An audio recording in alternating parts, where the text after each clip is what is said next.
രാവണന്റെ ഇളയ സഹോദരനാണ് വിഭീഷണൻ, വിശ്രവസിന്റെയും കൈകസിയുടെയും പുത്രൻ. അസുരനായിരുന്നെങ്കിലും ഉറച്ച വിഷ്ണുഭക്തനായിരുന്നു അദ്ദേഹം. സഹോദരന്മാരോടൊപ്പം അദ്ദേഹവും ബ്രഹ്മാവിനെ തപസ് ചെയ്തു. ധർമ്മിഷ്ഠനായി ജീവിക്കുക എന്ന വരമാണ് അദ്ദേഹം വാങ്ങിയത്. രാവണൻ ലങ്കാധിപനായി താമസിച്ചപ്പോൾ വിഭീഷണനും ലങ്കയിൽ താമസിച്ചു. ശൈലൂഷൻ എന്ന ഗന്ധർവന്റെ പുത്രി സരമയെ അദ്ദേഹം വിവാഹം ചെയ്തു. ഹനുമാന്റെ ലങ്കാദഹന സമയം ഹനുമാനെ വധിക്കാൻ രാവണൻ ഒരുങ്ങിയെങ്കിലും ദൂതനെ വധിക്കരുതെന്ന് പറഞ്ഞ് വിഭീഷണൻ രാവണൻ തടഞ്ഞു. നേരത്തെ കുബേരദൂതനെ രാവണൻ വധിച്ചിട്ടുണ്ട്. വീണ്ടും ദൂതവധം നല്ലതല്ല എന്ന് സാരം. അതിന് പ്രത്യുപകാരമായി ലങ്ക ദഹിപ്പിച്ചപ്പോൾ ഹനുമാൻ വിഭീഷണ ഭവനം ഒഴിവാക്കി. പിന്നീട് സീതയെ രാമനെ തിരിച്ചേൽപ്പിക്കണമെന്ന വിഷയത്തിൽ രാവണൻ വിഭീഷണനെ ഭത്സിക്കുകയും ലങ്കയിൽ നിന്ന് പുറത്താക്കുകയും ചെയ്തു.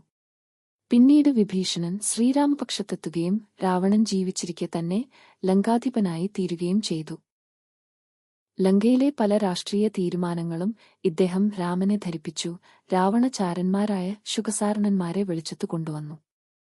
യുദ്ധഘട്ടത്തിലുള്ള പല വിഷമാവസ്ഥയിലും രാമനെ സഹായിച്ചു. രാവണവധാനന്തരം ഔദ്യോഗികമായി ലങ്കാധിപനായിത്തീർന്നു. ശ്രീരാമന്റെ അശ്വമേധയാഗത്തിൽ ധനകാര്യഭരണം വിഭീഷണൻ നന്നായി നിർവഹിച്ചു. ഇതുപോലെയുള്ള കഥകൾക്കായി ചാനൽ സബ്സ്ക്രൈബ് ചെയ്യൂ.